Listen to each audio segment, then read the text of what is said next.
questions-réponses.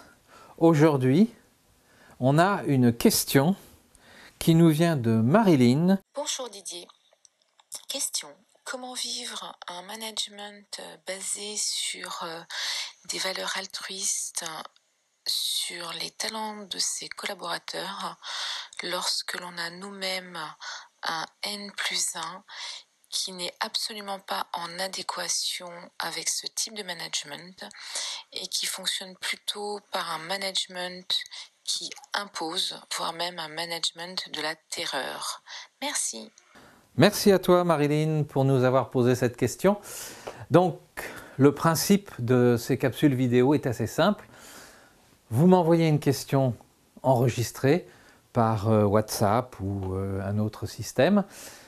Je la diffuse et j'y réponds, soit moi, soit peut-être un expert que je vais rencontrer pour trouver la réponse. Marilyn est prise en fait entre le marteau et l'enclume. D'un côté, elle est une vraie leader, c'est-à-dire qu'elle développe le leadership de ses collaborateurs à tel point qu'elle augmente régulièrement le chiffre d'affaires de l'entreprise. Et de l'autre côté, elle a un chef qui ne supporte pas, d'abord parce qu'en plus elle est une femme, c'est épouvantable, son gros ego, et pour ne pas parler d'autre chose, vit très très mal qu'une femme réussisse, qu'une femme développe un chiffre d'affaires que lui n'a pas réussi à développer pendant des mois, voire des années. Et donc son but, en fait, eh bien, il est d'exploiter Marilyn pour en tirer les fruits, pour en tirer la gloire, et dès qu'il va en avoir la possibilité, il va la dégager pour faire croire que, évidemment, tout le bénéfice de la situation de l'entreprise lui revient à lui.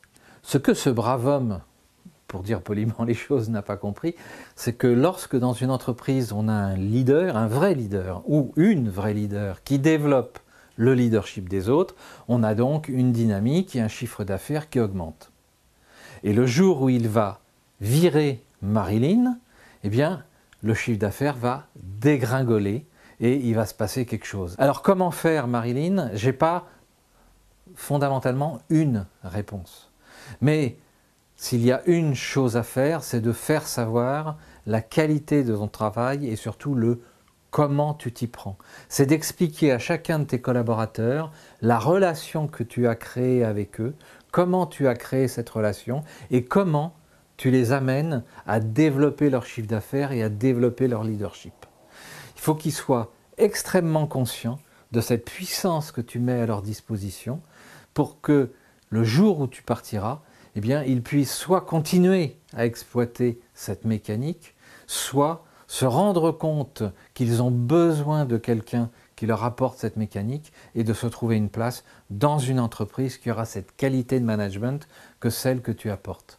Et puis, quant à ton chef, bah, tu ne peux rien faire et tu pourras juste lui expliquer que quand on développe le leadership des autres, et quand on a 20 personnes sous ses ordres, et quand on développe 20 fois le leadership de 20 personnes, ben on n'a pas 20 leaders, on a une somme de résultats, de performances, d'énergie, de conviction, de sens, qui est largement supérieure à la somme des seuls individus.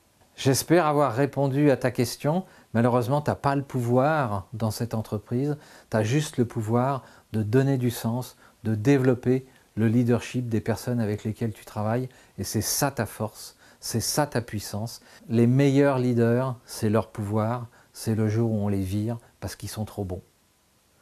C'est un peu dommage, c'est un peu bête, surtout pour les gens qui restent, mais malheureusement, à aujourd'hui, tant que les directions sont sourdes et aveugles et se laissent manipuler par des étages intermédiaires sur des jeux de politique et des grands discours, malheureusement, on ne peut rien faire.